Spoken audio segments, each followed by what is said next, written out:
नमस्कार प्यारे बच्चों, सांदीपनी क्लासेस में आपका बहुत बहुत स्वागत है।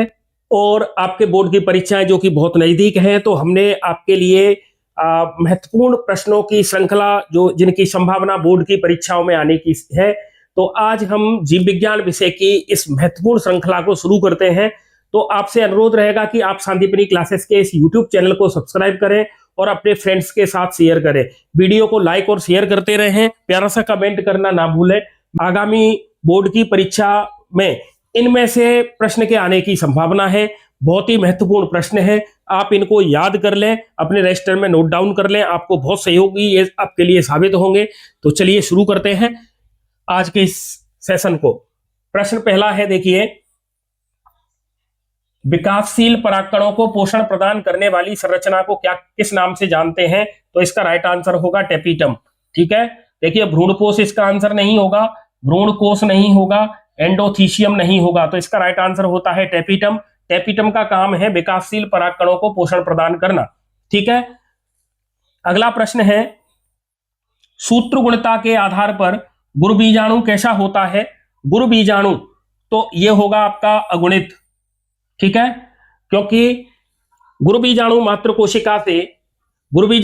कोशिका मेगास्पोर मदर सेल, गुरु बीजाणु मात्र कोशिका मेगा स्पोर मदर सेल, ठीक है, जिसे अपन megaspore mother cell MMC के नाम से जानते हैं।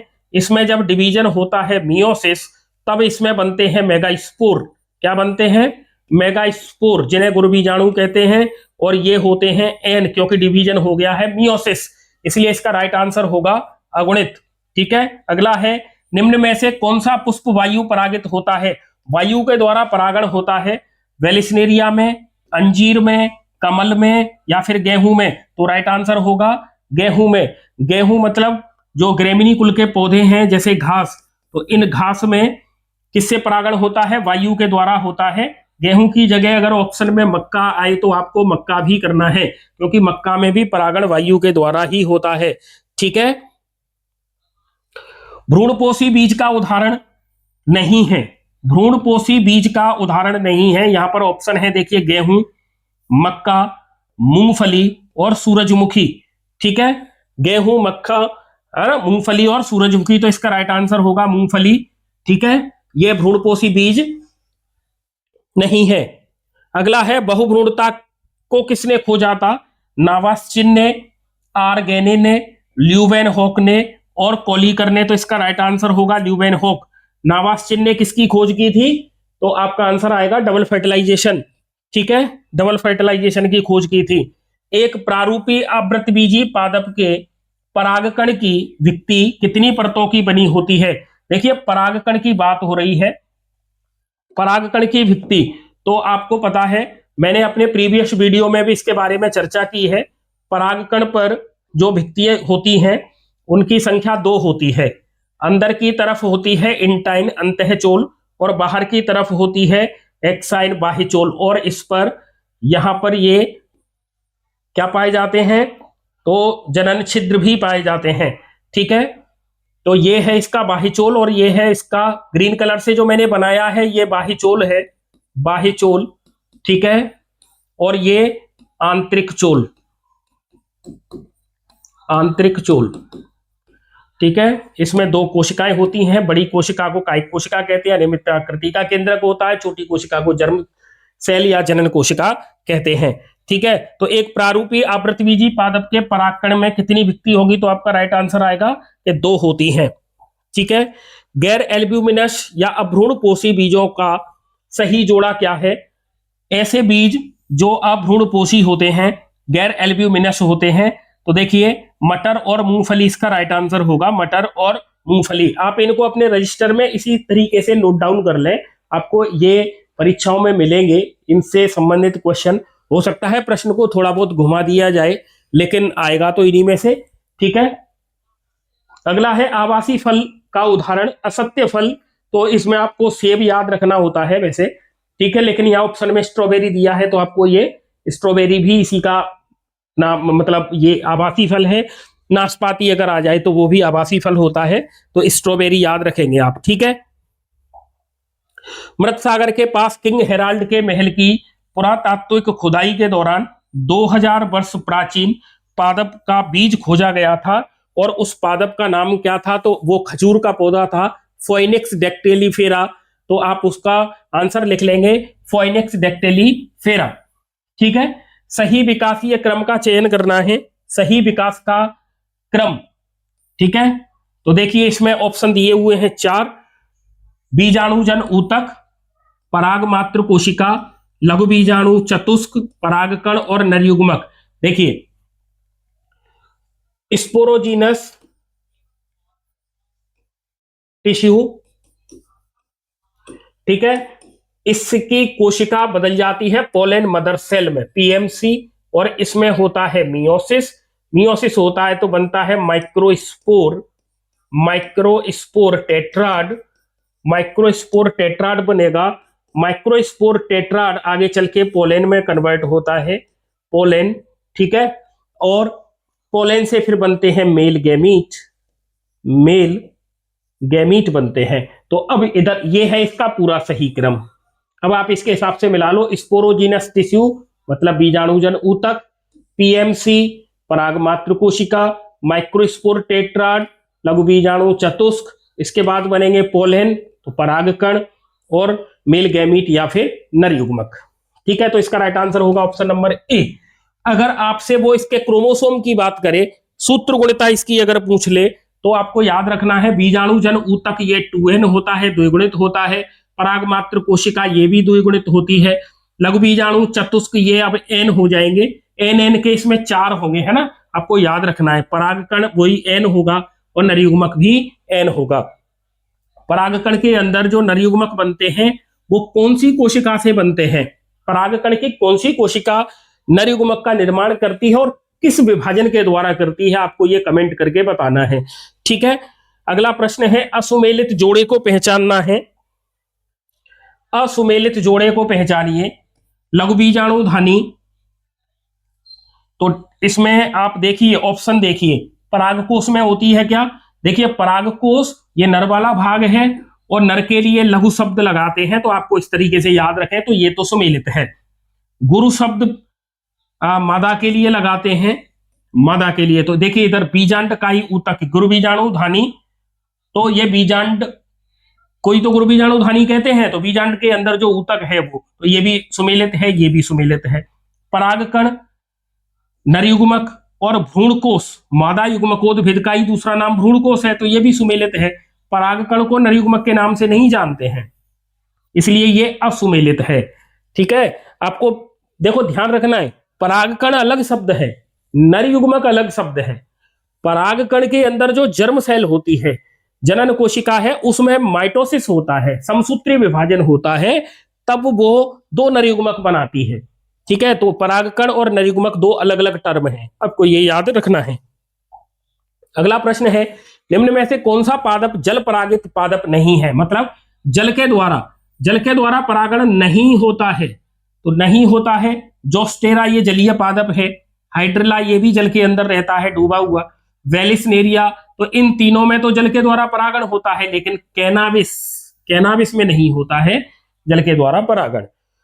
परागकण की विभाजित होकर 2 नरयुग्मकों का निर्माण करती है, तो जनन कोशिका।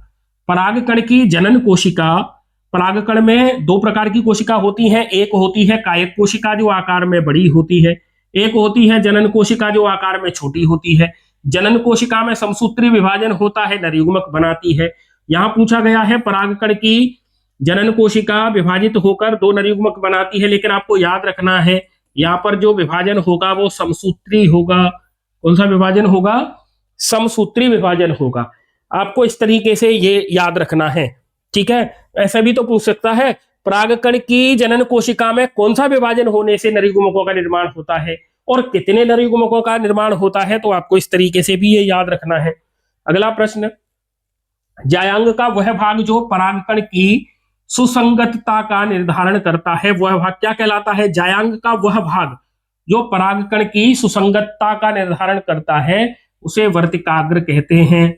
ठीक है, अपनी ही जाति का परागकण होना चाहिए तब तो वो ग्रो करेगा आगे, उसमें जर्मिनेशन होगा, परागनलिका निकलेगी। अगर दूसरी जाति का है तो ऐसा नहीं होता है। इसीलिए सुसंगतता का निर्धारण वर्तिकाग्र करती है, क्योंकि परागकण का अंकुरण वर्तिकाग्र पर ही होता है। 64 परागकणों के निर्माण हेतु कितनी लघुबीजाणु मात्र कोशिकाएं अर्धसूत्रीय विभाजन में भाग लेंगी? ठीक है, यह है आपका क्वेश्चन नंबर 15। क्वेश्चन नंबर 15, 64 परागकणों का निर्माण करना है हमें, 64 परागकण बनाने हैं। परागकण बनाने हैं 64, आपको याद रखना है। एक पीएमसी से बनते हैं चार परागकण, और बनाने कितने हैं हमें? 64। एक से बनेंगे 4, ठीक है। तो 64 कितने से बनेंगे बताइए? 64 कितने से बनेंगे? तो अगर मैं यहां पर 16 ले लूं, 16 पीएमसी ले लूं, तो 1 से 4 बनते हैं, तो 16 इंटू 4 24, 64। 16 परागमात्र कोशिका, तो 64 परागकण अगर हमें बनाने हो तो हमें जरूरत पड़ेगी 16 पीएमसी की, 16 पीएमसी की जरूरत पड़ेगी। इसका राइट आंसर होगा सी, ठीक है, 16। अगला देखिए, एक प्रारूपिक द्विबीजपत्री पादप का भ्रूणकोश निषेचन के दौरान कैसा होता है? निषेचन के दौरान कैसा होता है भ्रूणकोश? अरे यार, ये क्वेश्चन गलत है। एक प्रारूपिक द्विबीजपत्री पादप का भ्रूणकोश, एम्ब्रियोसेक, भ्रूणकोश की बात हो रही है। तो भ्रूणकोश कैसा होगा? भ्रूणकोश, तो देखिए इस तरीके से अपन भ्रूणकोश बनाते हैं कि नहीं बनाते? तो इसमें 3 कोशिकाएं होती हैं निभाग की ओर, 2 कोशिकाएं होती हैं केंद्र में, 3 कोशिकाएं होती हैं बीजांड द्वार की ओर। तो टोटल कोशिका कितनी हुई? तो 1 2 3 4 5 6 7 कोशिकीय होगा ये। और केंद्रक कितने होंगे? तो आपका आंसर आएगा कि इसके अंदर केंद्रक होते हैं 8। केंद्रक कितने होंगे? 8। और इस तरीके का भ्रूणकोश जिसमें 7 कोशिकाएं हो और 8 केंद्रक हो, उसे पॉलीगोनम टाइप का भ्रूणकोश कहते हैं, पॉलीगोनम भ्रूणकोश कहते हैं। आपको याद रखना है ये। आगे देखिए, फ्रिटिलेरिया और लिलियम पादप में द्विनिषेचन की खोज करने वाले वैज्ञानिक का नाम नावास्चिन था। फ्रिटिलेरिया और लिलियम पादप में द्विनिषेचन की खोज करने वाले वैज्ञानिक का नाम क्या है? नावास्चिन। भ्रूणपोषी बीज पाए जाते हैं, भ्रूणपोषी बीज पाए जाते हैं अरंडी में, जौ में, नारियल में, उपरोक्त सभी में। तो इसका राइट आंसर होगा उपरोक्त सभी में, ठीक है। अगला प्रश्न, स्थायी बीजांडकाई ऊतक कहलाता है तथा यह उपस्थित होता है। तो देखिए, स्थायी बीजांडकाई ऊतक को परिभ्रूणपोष कहते हैं और ये काली मिर्च में पाया जाता है। मोस्ट याद रख लेना, ठीक है, ये मोस्ट क्वेश्चन है। परिभ्रूणपोष किस में पाया जाता है? आपसे ऐसे भी पूछा जा सकता है, तो काली मिर्च में पाया जाता है। परिभ्रूणपोष क्या होता है? तो स्थायी बीजांडकाई ऊतक को अपन परिभ्रूणपोष कहते हैं। यदि किसी आवृतबीजी पादप के भ्रूणपोष कोशिका में 24 गुणसूत्र हो, तो उसी पादप की मूल माने जड़ की प्रत्येक कोशिका में गुणसूत्रों की संख्या क्या होगी? देखिए, किसी आवृतबीजी पादप के भ्रूणपोष की कोशिका में, अब भ्रूणपोष आपको पता है कि भ्रूणपोष होता है 3N, तो इसकी कोशिका में 24 गुणसूत्र हैं। कितने हैं? 24। तो इसका मतलब अब पूछ किसकी रहा है? जड़। और इसकी जड़ होती है हमेशा द्विगुणित। द्विगुणित का मतलब ये होगी 2n होगी। तो 3n बराबर है 24। तो n बराबर कितने होंगे? 3 का भाग दे तो 3 से ये कटेगा 8 बार, ठीक है। तो n बराबर है 8 और ये है 2n, तो 2n में 8 और 8 16, तो इसका राइट आंसर 16 आएगा। तो ये है इसका ऑप्शन नंबर सी सही होगा।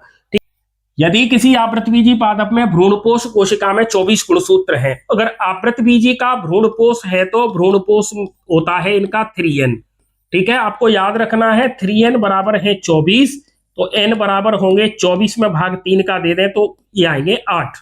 ठीक है। अब पूछा जा रहा है मूल या जड़ में कितने होंगे, तो जड़ होती है इनकी 2n, तो n बराबर है 8, तो 2n बराबर कितना आएगा, आप कहोगे कि 16 आएगा, तो इसका राइट आंसर होगा ऑप्शन नंबर सी।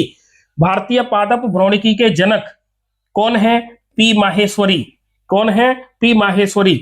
एक बीजपत्री बीज में एक बड़ी ढालनुमा आकृति का बीजपत्र पाया जाता है। एक बीजपत्री की जगह अगर आपसे पेपर में वो घास कह दे तब भी चलेगा, तो घास में या एक बीजपत्री पादपों में जो एक बीजपत्र होता है संख्या में वो अकेला होता है, उसे स्कुटेलम कहते हैं। तो आपसे ऐसे भी पूछ सकता है स्कुटेलम पाया जाता है एक बीजपत्री में या फिर घास में, एक ही बात है। बहुभ्रूणता सामान्यतः पाई जाती है। बहुभ्रूणता, भ्रूण की संख्या एक से अधिक हो तो उसे बहुभ्रूणता कहते हैं, और ये नींबू में पाई जाती है। सिट्रस इसका राइट आंसर होगा, सिट्रस। ठीक है। अगला क्वेश्चन नंबर 24, वायु परागित पुष्पों के परागकणों की विशेषता क्या होती है। आकार में छोटे होते हैं, वजन में हल्के होते हैं। कौन से परागण, किसकी बात हो रही है, वायु परागित की, है ना। तो आकार में छोटे होते हैं, वजन में हल्के होते हैं, इनकी सतह सूखी शुष्क होती है, अर्थात उपरोक्त सभी सही होगा। ठीक है। तो वायु परागित जो परागकण है वो छोटे होते हैं, ठीक है, हल्के होते हैं, सतह उनकी शुष्क होती है, ये सभी बातें सही हैं। ठीक है। शेखावाटी मिशन के द्वारा बनाए गए ये महत्वपूर्ण प्रश्न हैं जिनका टारगेट है 100/100, तो उन्हीं प्रश्नों पर हम चर्चा यहां पर कर रहे हैं। बहुत ही महत्वपूर्ण प्रश्न है, तो आप इनको देखिए। निषेचन के पश्चात बीजांड से क्या बनेगा, तो निषेचन के बाद बीजांड से बीज बनता है, ओव्यूल सीड में बदलता है और ओवरी फ्रूट में बदलती है, ओवरी फ्रूट में बदलती है। ठीक है। तो उसमें स्थित 7 कोशिकाओं में से अंड कोशिका पूछी जा रही है, ठीक है, बीजांड द्वार नहीं पूछा जा रहा है। तो अंड कोशिका की संख्या तो होती है 1, वह सहायक कोशिका कितनी होती हैं, तो 2 होती हैं।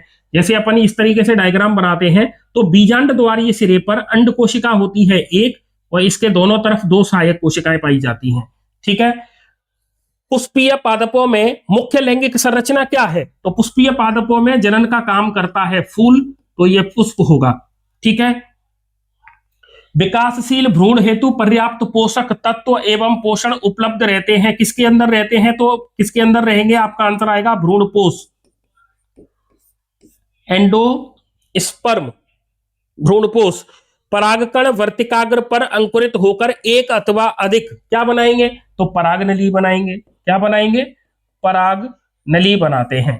ठीक है। देखिए इधर, जैसे ये वर्तिकाग्र है, इस वर्तिकाग्र पर परागकण आया तो इससे ये परागनली निकलती है, और इस परागकण का जो जर्मिनेशन है वो सुक्रोज के माध्यम से होता है, सुक्रोज का होना जरूरी है।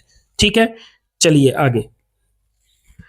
लघु बीजाणुधानी की एंडोथीशियम की जो परत कोशिका है, इसकी भित्ति पर अल्फा सेल्यूलोज नामक पदार्थ का जमा पाया जाता है। तो आपसे ऐसे पूछ लेगा अल्फा सेल्यूलोज कहाँ मिलता है, तो एंडोथीशियम में।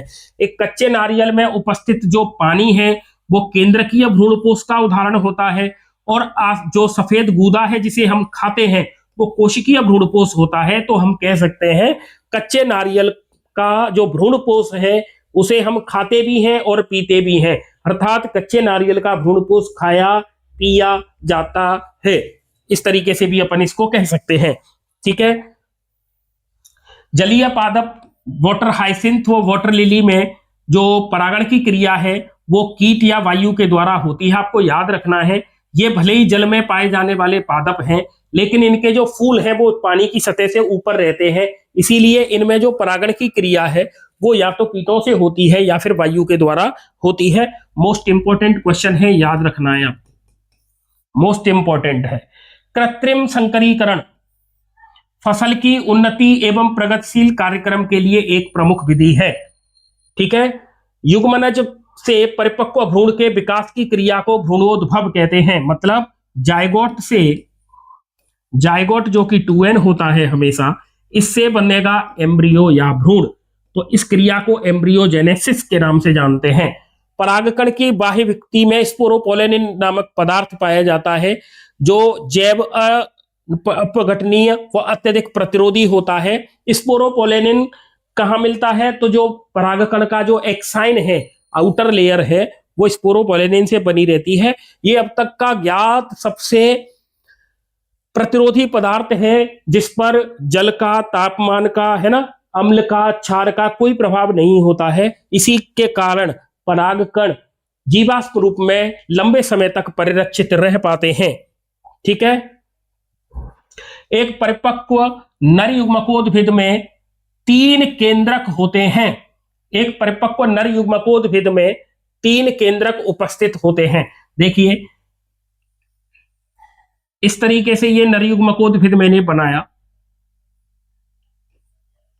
तो इसमें जो परागकण की जो जनन कोशिका थी ना, उसमें समसूत्री विभाजन हुआ और इसने 2 नर युग्मक बना दिए, और एक इसमें होता है ट्यूब न्यूक्लियाई, ट्यूब नलिका का केंद्रक। इस तरीके से इसमें टोटल केंद्रक की संख्या होती है 3, तो इसमें 2 होंगे नर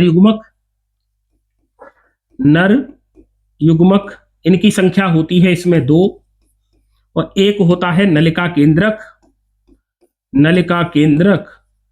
इस तरीके से इसमें टोटल केंद्रक होते हैं 3। इसमें नर युग्मकोद्भिद में मेल गैमीटोफाइट में, मैच्योर मेल गैमीटोफाइट में कितने केंद्रक होंगे? 3।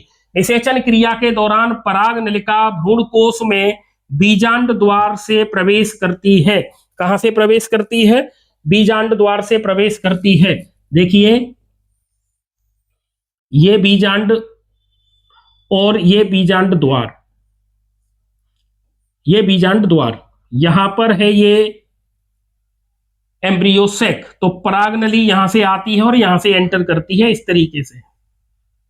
और परागनली अपने साथ किसको लेके आ रही होती है? नर युग्मकों को। ठीक है। आवृतबीजी पादपों में नर युग्मकों का परिवहन परागनली द्वारा होता है। इसे साइफेनोगेमी कहते हैं। क्या कहते हैं? साइफेनोगेमी के नाम से जानते हैं। ठीक है। इसमें जा रहे हैं 2 नर युग्मक। ठीक है। तो कहां से प्रवेश कर रही है? ये बीजांड द्वार से प्रवेश करती है। पुष्प में स्थित पुंकेसरों के पराग कोशों को परिपक्वन से पूर्व हटा देना विपुंसन कहलाता है। किसी फूल में से परिपक्व होने से पूर्व पुंकेसरों को हटा देना, पुंकेसर को हटा दें या उसके पराग कोश को हटा दें, तो इस घटना को हम इमास्कुलेशन के नाम से जानते हैं, विपुंसन के नाम से जानते हैं। ठीक है। गुणसूत्रों की संख्या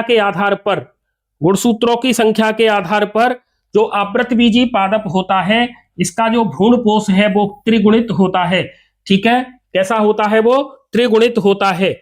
और अनावृतबीजी का जो भ्रूणपोष है वो अगुणित होता है। ठीक है। तो क्या क्या याद रखना है अपने को? जिम्नोस्पर्म के अंदर तो होगा अगुणित, और एंजियोस्पर्म के अंदर होगा त्रिगुणित या ट्रिप्लोइड। एंजियोस्पर्म में जो भ्रूणपोष बनता है वो निषेचन के बाद बनता है, और जिम्नोस्पर्म में ये निषेचन से पहले ही बन जाता है, इसलिए ये अगुणित होता है। ठीक है। आगे देखिए, लघुबीजाणुधानी की सबसे आंतरिक परत क्या कहलाती है? तो आपका आंसर आएगा टेपिटम कहलाती है। लघुबीजाणुधानी की सबसे भीतरी परत को टेपिटम कहते हैं। बिना निषेचन क्रिया के फल का निर्माण होना अनिषेक फलन कहलाता है। बिना निषेचन के फल का निर्माण होना अनिषेक फलन कहलाता है। सेब कैसा फल है? तो ये असत्य या आवासी फल होता है। पराग कणों का वर्तिकाग्र तक पहुंचना परागकण कहलाता है। परागकोश से परागकणों का फूल की वर्तिकाग्र पर पहुंचना परागण कहलाता है। चमगादड़ परागण दर्शाने वाले पादपों के पुष्प खुशबूदार होते हैं, सामान्यतः सफेद एवं रात्रि में खिलते हैं, क्योंकि चमगादड़ रात्रि में ही उड़ती है तो वो रात्रि में ही खिलेंगे। ठीक है। प्रश्नों की श्रृंखला बहुत बेहतरीन है, आपकी तैयारी बहुत अच्छी है और ये आपके रिवीजन के काम आ जाएंगे। ठीक है। तो आप इनको नोट डाउन कर लें, वीडियो को पॉज करें और इनको नोट डाउन करें। चलो आगे देखते हैं। अनिषेक फलन से आप क्या समझते हैं? बिना निषेचन क्रिया के अंडाशय का फल में परिवर्तित होना अनिषेक फलन कहलाता है। इस प्रकार उत्पन्न फलों में बीजों नहीं होते हैं, मतलब बीज नहीं होते हैं। अनिषेक फलन मतलब देखो, अ माने नहीं होगा, निषेचन नहीं होगा, बिना निषेचन के फल का बनना अनिषेक फलन कहलाता है। ठीक है। तो आप इसको ऐसे ही याद कर लें और इनको नोट डाउन कर लें। बोरा वस्त्रावरण मतलब बात हो रही है बैगिंग की, तो बैगिंग की जो क्रिया है उसमें क्या करते हैं? तो कृत्रिम संकरण या परागण हेतु विपुंसित पुष्पों को, ऐसे फूल जिनके हमने परागकोश हटा दिए हैं, तो इन्हें उचित आकार की जो बटर पेपर से बनी हुई थैली है उससे हम इसकी वर्तिकाग्र को ढक देते हैं। किसको ढक देंगे? वर्तिकाग्र को ढक देते हैं। तो उस फूल की वर्तिकाग्र को हमने ढक दिया, इसे बोरा वस्त्रावरण कहते हैं। ठीक है। कृत्रिम संकरण या परागण हेतु विपुंसित पुष्पों को उचित आकार की थैली से ढकने की क्रिया को बोरा वस्त्रावरण कहते हैं। एक निषेचित भ्रूणकोश का नामांकित चित्र बनाइए। तो भ्रूणकोश, ये भ्रूणकोश है, इसमें देखिए यहां पर ये 3 जो कोशिकाएं आपको दिख रही हैं, ये 3 कोशिकाएं ये अपहासित प्रतिमुखी कोशिकाएं हैं। इनकी संख्या होती है 3। कहां मिलता है ये? तो आपका आंसर आएगा ये निभाग सिरे पर पाया जाता है, चैलेजा एंड पर पाया जाता है। ठीक है। प्राथमिक भ्रूणपोष केंद्रक 3N, प्राथमिक भ्रूणपोष केंद्रक 3N इसमें बना दिया है, मतलब निषेचन के बाद। ठीक है। निषेचित भ्रूणकोश पूछा जा रहा है ना, तो निषेचन करवा देंगे। तो इसमें निभाग की ओर जो 3 प्रतिमुखी कोशिका थी ये तो अपहासित हो जाएंगी, और जो द्वितीयक न्यूक्लियाई थे ना, सेकेंडरी न्यूक्लियाई, ठीक है, केंद्रीय कोशिका, उसमें निषेचन हो गया तो इससे बन जाएगा प्राथमिक भ्रूणपोष केंद्रक, जो कि 3N हो जाएगा। और जो अंड कोशिका थी वो युग्मनज या जायगोट में बदल जाएगी। ठीक है। और अपहासित सहायक कोशिका ये डिजेनरेट हो जाएंगी। तो एक सहायक कोशिका इधर है और एक सहायक कोशिका इधर है। तो ये तो हो गया निषेचित भ्रूणकोश, निषेचित याद रखना।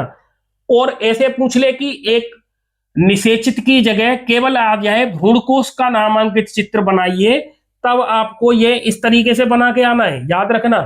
तो इसमें आपको 3 प्रतिमुखी कोशिकाएं दिखानी पड़ेंगी, इसके अलावा पोलर न्यूक्लियाई दिखाने पड़ेंगे, साथ में एक अंड कोशिका और 2 सहायक कोशिकाएं इस तरीके से दिखानी पड़ेंगी। तो ये जो डायग्राम है ये किसका हो गया? ये भ्रूणकोश का डायग्राम है, और ये निषेचित भ्रूणकोश का डायग्राम है। दोनों में अंतर है, दोनों को आपको याद रखना है।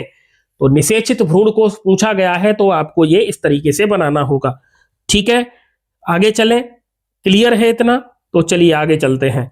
अगला है ऐसे 2 परजीवी पादपों के उदाहरण दीजिए।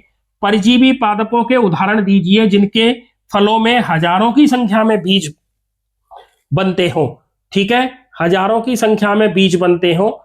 तो इनके नाम है ओरोवेंकी और स्ट्राइगा। ओरोवेंकी और स्ट्राइगा ये दोनों कैसे पौधे हैं? तो आपका आंसर आएगा ये परजीवी पादप हैं। कैसे हैं? परजीवी पादप हैं, याद रखना है, परजीवी पादप है। अनिषेक फलन, तो बिना निषेचन की क्रिया के अंडाशय का फल में बदलना अनिषेक फलन कहलाता है। और अनिषेक फलन द्वारा विकसित फलों में बीज नहीं होते हैं, जैसे कि केला। ठीक है। बहुभ्रूणता नाम से पता लग रहा है, बहु माने संख्या में अधिक, भ्रूण। ठीक है। तो सामान्यतः एक बीज में एक भ्रूण होता है, लेकिन कभी कभी एक से अधिक भ्रूण की उपस्थिति बहुभ्रूणता कहलाती है। और इसकी खोज करने वाले थे ल्यूमेनहोक, और इन्होंने इसे संतरा में खोजा था। संतरा के अलावा आपको सिट्रस या नींबू नाम याद रखना है। सामान्यतः बहुभ्रूणता अनावृत बीजी में पाई जाती है, अनावृत बीजी में पाई जाती है। ठीक है। लेकिन कुछ आवृत बीजी जैसे संतरा, नींबू, इनमें भी बहुभ्रूणता पाई जाती है। ठीक है। तो एक बीज में एक ही भ्रूण विकसित होता है, लेकिन कभी कभी बीज में एक से अधिक भ्रूणों की उपस्थिति बहुभ्रूणता कहलाती है। ठीक है। अगला देखिए, ऐसे 2 पादपों के नाम दीजिए जिनके अंडाशय में केवल एक ही बीजांड होता है। तो देखिए आपने देखा होगा आम में एक ही तो गुठली निकलती है, और गेहूं, तो इनमें एक बीजांड। तरबूज में तो आपको हो गए बहुत सारे बीज निकलते हैं, तो उसमें बीजांड की संख्या अधिक होगी। लौकी में, कद्दू में, खरबूजे में, इनमें बीजांड बहुत अधिक होते हैं। ठीक है। आगे चलिए, एक कोशिका का नाम बताइए, उस कोशिका का नाम बताइए जिसके द्वारा नारियल में भ्रूणपोष का विकास होता है। भ्रूणपोष, देखिए भ्रूणपोष कैसे बनता है। देखिए, एक नरयुग्मक, नरयुग्मक किसके साथ जुड़ जाए जाकर? केंद्रीय कोशिका में पोलर न्यूक्लियाई से ध्रुवीय केंद्रक, ध्रुवीय केंद्रक के साथ जुड़ता है।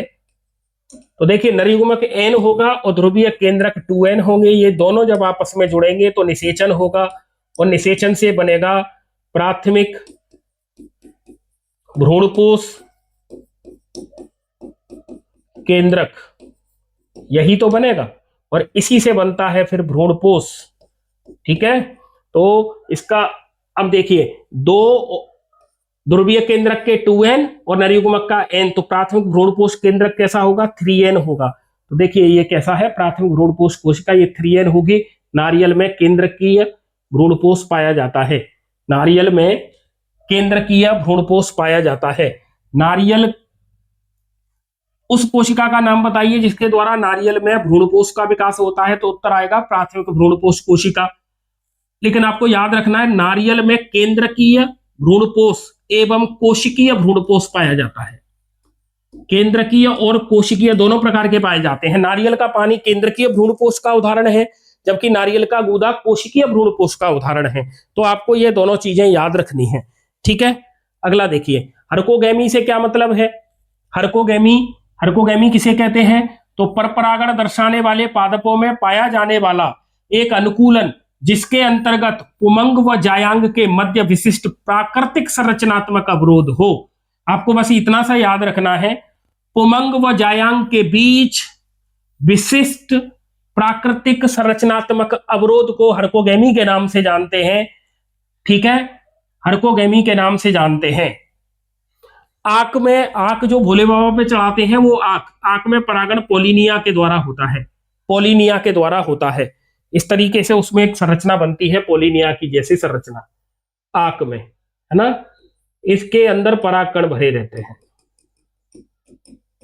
पोलिनिया। अनुन्मील्यता क्या है? स्वपरागण हेतु अनुकूलन है अनुन्मील्यता, और इसमें पुष्प के जननांग जैसे पुमंग जायांग सदैव दलों द्वारा ढके रहते हैं। ऐसे फूल जो कभी नहीं खिलते, वो हमेशा बंद रहते हैं, वो उन्हें अनुन्मील्य पुष्प कहते हैं। तो अनुन्मील्यता का मतलब हो गया, ऐसे फूल हैं जो हमेशा बंद रहते हैं, कभी नहीं खिलते, तो उसके अंदर जो परागकोश है जिससे परागकण निकलेगा, और जो वर्तिकाग्र है वो पास पास होते हैं, और दल के द्वारा वो हमेशा कवर रहते हैं। इसीलिए इनमें हमेशा स्वपरागण होता है, परपरागण नहीं होता है।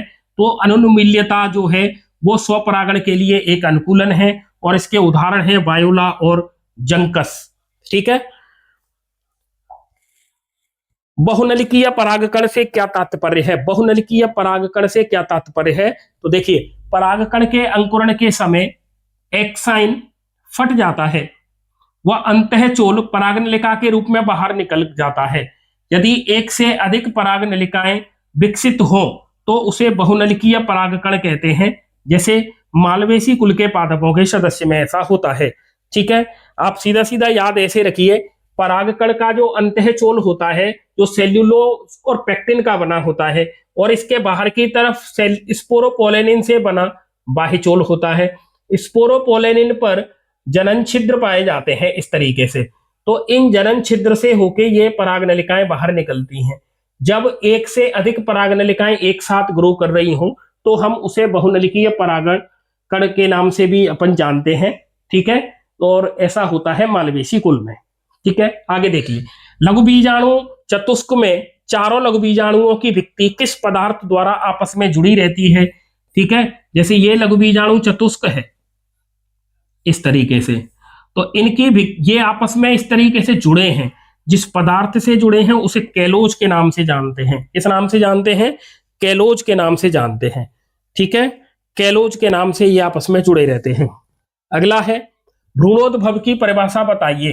भ्रूणोद्भव, भ्रूण का उद्भव, तो जायगोट से भ्रूण के विकास की प्रक्रिया को भ्रूणोद्भव कहते हैं। बोरा वस्त्रावरण, बैगिंग किसे कहते हैं? तो वांछित परागण क्रिया के अंतर्गत विपुंसित या विपुंसन के बाद पुष्प को सेल्यूलोज से बनी थैली द्वारा ढकना बोरा वस्त्रावरण कहलाता है। सेल्यूलोज की जगह पर आप ऐसे बटर पेपर भी लिख सकते हो, तो बटर पेपर। ठीक है, पुष्पीय पादपों में भ्रूणकोश की सूत्रगुणिता क्या होगी? तो भ्रूणकोश इसका कैसा होगा? हैप्लॉइड होगा। देखिए, भ्रूणकोश शब्द अलग है, भ्रूणपोष शब्द अलग है। अगर इसकी जगह पर भ्रूणपोष लिखा आए, भ्रूणपोष लिखा आए, तो भ्रूणपोष होता है 3n और भ्रूणकोश होता है n। याद रखना, पॉलीगोनम भ्रूणकोश में कोशिकाओं की व्यवस्था क्या होती है? तो जो पॉलीगोनम भ्रूणकोश है वो 7 कोशिका वाला होता है और 8 केंद्रक वाला होता है। ठीक है, तो इसमें देखिए निभाग की तरफ 3 कोशिकाएं होती हैं, केंद्र में एक केंद्रीय कोशिका होती है और बीजांड द्वार पर 3 कोशिकाएं होती हैं, जिसमें एक अंड कोशिका और 2 सहायक कोशिका होती हैं। ठीक है, अगला प्रश्न है, परागकोश के स्फुटन हेतु परागकोश का स्फुटन कराना है, लघु बीजाणु धानी की विक्ति का कौन सा स्तर उत्तरदायी है? परागकोश का किससे फटेगा? एंडोथीसियम से। एंडोथीसियम में अल्फा सेल्यूलोज की रेशेदार पट्टियां होती हैं जो आर्द्रता ग्राही होती हैं, इनकी वजह से परागकोश का स्फुटन हो जाता है। ठीक है, अनिषेक जनन बिना निषेचन का जनन, तो अनिषेक जनन अनिषेचित अंड कोशिका द्वारा भ्रूण का विकास हो जाए। अनिषेचित अंड कोशिका द्वारा भ्रूण के निर्माण की प्रक्रिया को अनिषेक जनन कहते हैं और अनिषेक जनन द्वारा अगुणित संतति उत्पन्न होती है। ठीक है, तो इस तरीके से ये प्रश्न हमने देखे। अब थोड़े से बड़े वाले प्रश्नों की चर्चा अपन करेंगे। तो मादा युग्मकोद्भिद के विकास की विभिन्न प्रावस्थाओं का वर्णन पूछा गया है। ठीक है, तो मादा युग्मकोद्भिद का विकास कैसे होता है इसको अपन देखें। गुरबीजाणु धानी, इसे हम बीजांड के नाम से जानते हैं, ओव्यूल के नाम से जानते हैं, ओव्यूल के नाम से जानते हैं। इसमें गुरबीजाणु जनन की क्रिया पूर्ण होने के पश्चात एक सक्रिय गुरबीजाणु तो शेष बचता है और बाकी के 3 मर जाते हैं, जो निभागीय छोर पर पाया जाता है। इससे सतत विभाजनों के फलस्वरूप मादा युग्मकोद्भिद या भ्रूणकोश का विकास होता है। तो देखिए, एक सक्रिय गुरबीजाणु के द्वारा मादा युग्मकोद्भिद का निर्माण होता है। सक्रिय गुरबीजाणु आकार में वृद्धि दर्शाता है, साथ ही इसका जीव द्रव्य सघन हो जाता है। वह जीव द्रव्य में छोटी छोटी रिक्तिकाएं निर्मित होती हैं। तत्पश्चात अगुणित केंद्रक में सतत 3 सूत्रीय विभाजन होते हैं। प्रथम सूत्रीय विभाजन के बाद निर्मित 2 अगुणित केंद्रक गुरबीजाणु के विपरीत सिरों पर निभागीय बीजांड द्वारी पर चले जाते हैं। इसके बाद इनमें 2 और विभाजन होते हैं, कुल 8 केंद्रक बनते हैं। टोटल 3 विभाजन होंगे और 8 केंद्रक बनते हैं। ठीक है, तो आप इसको याद कर लें और नोट डाउन भी कर सकते हैं। एक एक केंद्रक गुरबीजाणु के केंद्र में आकर स्थित हो जाता है। इस प्रकार मादा युग्मकोद्भिद में 8 केंद्रक बनते हैं। 3 एक सिरे पर होते हैं, 2 बीच में होते हैं और ये एक सिरे पर होते हैं। ऐसी व्यवस्था में और प्रत्येक केंद्रक के चारों ओर पर्याप्त कोशिका द्रव्य एकत्रित हो जाता है, विक्ति का निर्माण हो जाता है। ठीक है, तो वो कोशिकाओं में बदल जाते हैं। इस प्रकार निभागीय छोर पर 3 प्रतिमुखी कोशिकाएं मिलती हैं। केंद्र में एक बड़ी केंद्रीय कोशिका मिलती है जो कि 2n होती है और बीजांड द्वारीय छोर पर एक बड़ी अंड कोशिका और 2 छोटी सहायक कोशिकाएं बनती हैं। इस प्रकार 7 कोशिकीय और 8 केंद्रकीय भ्रूणकोश या मादा युग्मकोद्भिद का विकास होता है। ठीक है, तो ये जो प्रश्न था वो है मादा युग्मकोद्भिद मतलब भ्रूणकोश, मादा युग्मकोद् मतलब भ्रूणकोश के विकास को पूछा गया था। ठीक है, तो देखिए ये एक बीजाणु का विकास क्या होता है, एक बीजाणु का विकास भी तो पूछ सकता है। तो आपका आंसर क्या आएगा? देखिए एक बीजाणु के विकास का ये अर्थ होता है कि मैं इधर लिख रहा हूं मेगास्पोर मदर सेल, इसमें डिवीजन होता है अर्धसूत्री विभाजन, और अर्धसूत्री विभाजन होने से बनते हैं 4, 1 2 3 4 गुरबीजाणु बनते हैं। समझ में आ रहा है? गुरबीजाणु मात्र कोशिका में अर्धसूत्री विभाजन होने से गुरबीजाणु बनते हैं 4। इन 4 में से 3 तो नष्ट हो जाते हैं, एक सक्रिय होता है, एक होता है सक्रिय गुरबीजाणु। इस सक्रिय गुरबीजाणु में समसूत्री विभाजन होते हैं, संख्या में 3, टोटल समसूत्री विभाजन होंगे 3। देखिए डिटेल आपको पूरी देखनी है, स्किप नहीं करना है वीडियो। 3 समसूत्री विभाजन होते हैं जिससे बनता है भ्रूणकोश। अब देखिए एक सक्रिय गुरबीजाणु से भ्रूणकोश के निर्माण की प्रक्रिया को कहते हैं एक बीजाणु विकास। एक क्रियाशील बीजाणु था, इस तरीके से इसमें भ्रूणकोश का निर्माण होता है। यहां पर जो चित्र दिए गए हैं इसमें देखिए ये बीजांड है और बीजांड के अंदर एक सक्रिय गुरबीजाणु है और ये अपहासित होते हुए गुरु बीजाणु हैं, जो अपहासित हो गए, उनसे कोई लेना देना है नहीं, वो 3 मर गए हैं।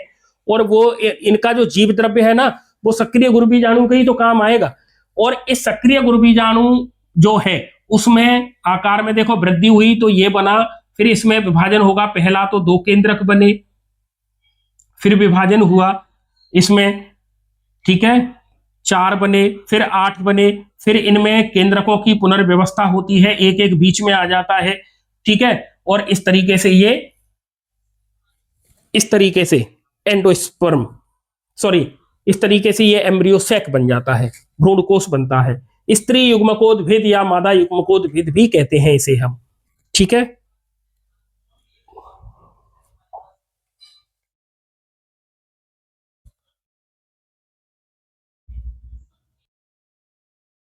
अगला देखिए, स्वयुग्मन एवं सजात पुष्पीय परागण को परिभाषित कीजिए। स्वयुग्मन, स्व माने अपना, अपने ही एक ही फूल के अंदर अगर परागण की क्रिया हो रही है, ठीक है, तो एक ही फूल के अंदर जब परागण की क्रिया होती है तो उसमें क्या होगा, पादप पर स्थित किसी फूल के परागकणों का उसी पुष्प की वर्त्याग्र तक पहुंचना, यह स्वयुग्मन कहलाता है, ऑटोगैमी कहलाता है। लेकिन सजात पुष्पी परागण का मतलब क्या होगा, तो सजात पुष्पी का मतलब होता है पादप पर स्थित किसी पुष्प के परागकणों का उसी पादप पर स्थित किसी अन्य पुष्प की वर्तिकाग्र पर पहुंचना, ठीक है। देखिए, ये एक पादप है और इस पर ये फूल लगा हुआ है, तो इस फूल के ये इसका परागकोश है और ये इसकी वर्तिकाग्र है। यहां से परागकण इसी की वर्तिकाग्र पर आते हैं, मतलब एक फूल के अंदर अगर परागण की क्रिया हो रही है तो उसे हम स्वयुग्मन के नाम से जानते हैं। अब एक ही पादप है, एक फूल यहां लगा है, एक फूल यहां लगा है, यहां से परागकण इसी पादप के दूसरे फूल की वर्तिकाग्र पर आते हैं तो हम उसे सजात पुष्पी परागण कहते हैं। तो ये दोनों ही प्रक्रियाएं हैं, ये स्वपरागण को निरूपित करती हैं, ठीक है। इसको निरूपित करती हैं, स्वपरागण को निरूपित करती हैं। अगला है, आवृत बीजियों में भ्रूणपोष की सूत्रगुणिता क्या होगी, तो आपका आंसर आएगा कि सर ये 3n त्रिगुणित होता है। तरल या केंद्रकीय भ्रूणपोष का उदाहरण, तो तरल या केंद्रकीय भ्रूणपोष नारियल का पानी है, ठीक है। तो त्रिक संलयन के फलस्वरूप निर्मित प्राथमिक भ्रूणपोष केंद्रक में सतत केंद्रक विभाजन होते हैं, परंतु कोशिका द्रव्य विभाजन नहीं होता है, अतः उसमें त्रिगुणित केंद्रक तरल कोशिकीय द्रव्य में पाए जाते हैं, मतलब इनमें भित्ति का निर्माण नहीं होता है, जिसे तरल या केंद्रकीय भ्रूणपोष कहते हैं। और इसका उदाहरण है नारियल का पानी, नारियल का पानी इसका उदाहरण है, ठीक है, नारियल का पानी। अगला प्रश्न है, परागकण जो है वो हानिकारक प्रभाव दर्शाते हैं क्या, तो आप कहोगे कि हाँ, परागकण से एलर्जी होती है कई लोगों को, तो ये हानिकारक प्रभाव तो देगा ही। जैसे कि गाजर घास का परागकण पार्थेनियम, ठीक है, तो परागकण कुछ अतिसंवेदी व्यक्तियों हेतु प्रतिजन के रूप में कार्य करते हैं, तथा व्यक्ति जब इनके संपर्क में आता है तो उसमें प्रतिरक्षा तंत्र सक्रिय हो जाता है, जिसके फलस्वरूप कुछ लक्षण जैसे छींक आना, त्वचा का लाल होना आदि लक्षण प्रकट होते हैं, इसे एलर्जी कहते हैं। इस प्रकार कुछ विशेष पादपों के परागकण जैसे पार्थेनियम, जिसे गाजर घास कहते हैं, ज्वार आदि मानव में पराग एलर्जी उत्पन्न करते हैं। तो कुछ लोगों के लिए परागकण हानिकारक हो सकते हैं, हर किसी के लिए नहीं होते हैं, ये याद रखना है, ठीक है। लघुबीजाणुधानी की पोषक परत, लघुबीजाणुधानी इसका मतलब परागकोश के बारे में अपन चर्चा कर रहे हैं, तो परागकोश की कौन सी परत, आप कहोगे कि सबसे भीतरी परत, और सबसे भीतरी परत को किस नाम से जानते हैं, तो आप कहोगे कि टेपिटम, तो हम टेपिटम की तो चर्चा कर रहे हैं इधर, है ना। तो टेपिटम ये लघुबीजाणुधानी की पोषक परत है। और टेपिटम के अगर प्रकार की बात करें तो 2 प्रकार का होता है, अमीबीय टेपिटम और श्रावी टेपिटम। अमीबीय टाइफा में पाया जाता है और श्रावी टेपिटम अधिकांश आवृतबीजियों में पाया जाता है। और अगर हम कार्य की बात करें तो टेपिटम की कोशिकाएं आकार में बड़ी होती हैं, इनका केंद्रक सुस्पष्ट होता है, इनका जीव द्रव्य सघन होता है, याद रखना है, जीव द्रव्य सघन होता है, सुस्पष्ट केंद्रक, केंद्रक की संख्या 1 से अधिक हो सकती है, जिससे पर्याप्त संचित भोज्य पदार्थ होते हैं जो विकासशील परागकणों को पोषण प्रदान करता है। तो टेपिटम का काम है विकासशील परागकणों को पोषण देना। अगर कोशिकाओं की विशेषताएं पूछी जाए तो टेपिटम की कोशिकाएं आकार में बड़ी होती हैं, जीव द्रव्य उसका सघन होता है, और ये केंद्रक में इनकी संख्या एक से अधिक केंद्रक भी हो सकते हैं। ठीक है, द्विनिषेचन और त्रिक संलयन से आप क्या समझते हैं? तो परागनलिका द्वारा भ्रूणकोश में दो अगुणित व अचल नरयुग्मक स्थानांतरित किए जाते हैं। एक नरयुग्मक केंद्रीय कोशिका में उपस्थित द्वितीयक केंद्रक के साथ जुड़ जाता है और दूसरा नरयुग्मक अंड कोशिका के साथ संलयित होता है। परिणाम स्वरूप त्रिगुणित प्राथमिक भ्रूणकोश केंद्रक और द्विगुणित जाइगोट का निर्माण होता है। अर्थात यहाँ पर निषेचन 2 बार होता है, इसीलिए हम इसे द्विनिषेचन कहते हैं। ठीक है, क्या कहते हैं इसे? द्विनिषेचन कहते हैं।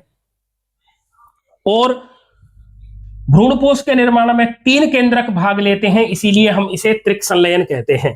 ठीक है, भ्रूणपोष के विभिन्न प्रकार व उदाहरण लिखिए। तो भ्रूणपोष के प्रकार केंद्रकीय भ्रूणपोष होता है, नारियल का पानी। कोशिकीय भ्रूणपोष होता है, नारियल का गूदा। और एक हेलोबियल होता है, हेलोबियल जो एक बीजपत्री पादपों में पाया जाता है। आपकी एनसीईआरटी में 2 दे रखे हैं तो आप 2 को याद रखेंगे। ठीक है, अगला है चैलेजोगेमी और पेरोगेमी। ठीक है, तो आपकी एनसीईआरटी में केवल पोरोगेमी दे रखी है। तो इसके अंतर्गत परागनलिका अंडाशय में प्रवेश करने के बाद बीजांड की सतह से वृद्धि करते हुए बीजांड द्वार से बीजांड में प्रवेश करती है। अधिकांश आवृत्तिबीजी पादपों में इसी तरह का प्रवेश पाया जाता है। तो आपको याद रखना है पोरोगेमी। ठीक है, क्योंकि एनसीईआरटी में यही दे रखी है और ये चैलेजोगेमी आपकी एनसीईआरटी में नहीं है। अगला है फ्लोरीकल्चर। क्या है? एक प्रारूपिक पुंकेसर का नामांकित चित्र बनाइए। तो बागवानी विज्ञान हॉर्टिकल्चर की एक शाखा जिसके अंतर्गत फूलों वाले एवं सजावटी पौधों की खेती की जाती है। एनसीईआरटी में फ्लोरीकल्चर नहीं दिया गया है तो आप इसको छोड़ दें और बस आप एक प्रारूपी पुंकेसर का नामांकित चित्र ये याद रखें। इसमें ये ऊपर परागकोश की पालियां हैं, योजी के द्वारा जुड़ी हैं और ये पुतंतु है। आप इस तरीके से चित्र बना के आए पेपर में। देखो, परागकोश में 2 परागकोश की पालियां होती हैं सामान्यतः, और इसमें एक ये इस तरीके से डंठल होता है, इसे फिलामेंट कहते हैं। ये परागकोश की 2 पालियां हैं, इन्हें परागकोश की पाली कहते हैं। एक पाली में जो लघुबीजाणुधानी की संख्या है वो 2 है, तो टोटल 4 लघुबीजाणुधानी आप बनाएंगे। मैंने इससे संबंधित डिटेल वीडियो मेरे चैनल पे आपको मिल जाएगा, तो वहां से आप देख लें। 12th क्लास की प्लेलिस्ट में वो पड़ा हुआ है, तो वहां से देख लें, आपका और डाउट क्लियर हो जाएगा। ठीक है, यहाँ हम प्रश्नों की और चर्चा कर रहे हैं क्योंकि ये हमारा फोकस टारगेट है आपकी फरवरी में होने वाली परीक्षा है। निषेचन पूर्व घटनाओं को सूचीबद्ध कीजिए। एक पॉलीगोनम भ्रूणकोश की संरचना का नामांकित चित्र बनाइए। ठीक है, तो निषेचन से पहले की जो घटनाएं हैं वो कौन कौन सी होती हैं? तो निषेचन से पहले देखिए लघुबीजाणु जनन होता है, नर युग्मकोद्भिद का विकास होता है, गुरुबीजाणु जनन होता है, मादा युग्मकोद्भिद का विकास होता है। इसके बाद निषेचन से पहले की ये घटना है, उसके बाद फिर निषेचन होगा। ठीक है, तो आप इनको यहां से नोट डाउन कर लें। और ये डायग्राम है, तो ये आप निभागीय छोर पर 3 प्रथमुखी कोशिका होती हैं, केंद्रीय कोशिका बीच में होती है, 2 ध्रुवीय केंद्रक होते हैं, और ये 3 कोशिकाएं बीजांडद्वारी सिरे पर होती हैं जिन्हें अंड समुच्चय कहते हैं। तीनों को मिलाकर इनमें एक अंड कोशिका होती है और सहायक कोशिकाओं की संख्या 2 होती है। ठीक है, आपको याद रखना है ये सभी कोशिकाएं ये हैप्लॉइड होती हैं, अगुणित होती हैं, लेकिन ये जो केंद्रीय कोशिका है ये द्विगुणित होती है। मोस्ट इंपोर्टेंट है, याद रखेंगे। ठीक है, भ्रूण कोश की कौन सी कोशिका द्विगुणित होती है? तो आपका आंसर आएगा केंद्रीय कोशिका, ये द्विगुणित होती है और बाकी की कोशिकाएं अगुणित होती हैं। ठीक है, द्विबीजपत्री भ्रूण परिवर्धन की विभिन्न प्रावस्थाओं का चित्र बनाइए। तो आपके सामने ये चित्र बना हुआ है। देखिए, इसमें ये जो जाइगोट है निषेचन के बाद बना जाइगोट जो कि 2n होता है, इसमें विभाजन होता है, 2 कोशिकाएं बनती हैं। ठीक है, आधारीय कोशिका सतत अनुप्रस्थ विभाजन करती है और शीर्षस्थ कोशिका इसमें अनुदैर्घ्य विभाजन होते हैं। ठीक है। इस तरीके से इसमें जो भ्रूण बनेगा वो 4 कोशिकीय है, फिर ये 8 कोशिकीय बनता है, फिर ये गोलाकार भ्रूण बनता है, गोलाकार भ्रूण बनता है, फिर ये हृदयाकार भ्रूण बनता है, हृदयाकार भ्रूण बनता है, लास्ट में ये एम्ब्रियो में डेवलप हो जाता है, जिसमें ये बीजपत्र है, ये सस्पेंसर है, ठीक है, ये चूसकांग है, होस्टोरिया। इस तरीके से ये आप इसमें से चित्र देख सकते हैं और बना सकते हैं, ठीक है। अगला है उन्मील्य और अनुन्मील्य परागणी पुष्प में अंतर। देखिए, उन्मील्य ये सामान्य फूल होते हैं जो खिल जाते हैं, अनुन्मील्य ऐसे फूल हैं जो कभी खिलते नहीं हैं। तो उन्मील्य परागणी पुष्प, इन पुष्पों में नर एवं मादा जननांग, पुमंग व जायांग दलों से ढके नहीं होते हैं, और अनुन्मील्य परागणी पुष्प में इनमें नर और मादा जो जनन अंग है वो दलों से ढके रहते हैं। इन पुष्पों में स्वपरागण भी हो सकता है, परपरागण भी हो सकता है, लेकिन इनमें हमेशा स्वपरागण ही होता है, जैसे वायोला जंकस, और इसमें आते हैं सरसों और गुड़हल, ठीक है। तो जो अनुन्मील्य परागणी पुष्प हैं ये हमेशा बंद रहते हैं, ये कभी खिलते नहीं हैं, कभी खिलते नहीं हैं, ठीक है। मिशन शेखावाटी के तहत ये जो प्रश्न है, और आपका टारगेट 100/100 रहे ऐसी हम कामना करते हैं, और आप इसी तरीके के और महत्वपूर्ण वीडियो के लिए संदीपनी क्लासेस के साथ बने रह सकते हैं। वीडियो को सब्सक्राइब, वीडियो को लाइक और शेयर करें, चैनल को सब्सक्राइब करना ना भूलें, ताकि महत्वपूर्ण जो वीडियो है वो आपको मिलते रहें। ये पहला वीडियो है, आपको इससे आगे वीडियो हर एक चैप्टर के मिलते रहेंगे। इसी प्रकार की श्रृंखला आपको मिलती रहेगी, तो चैनल को सब्सक्राइब करें, बेल आइकन पर प्रेस करें, ऑल पर क्लिक करना ना भूलें। मिलते हैं अगले वीडियो में, तब तक के लिए जय हिंद।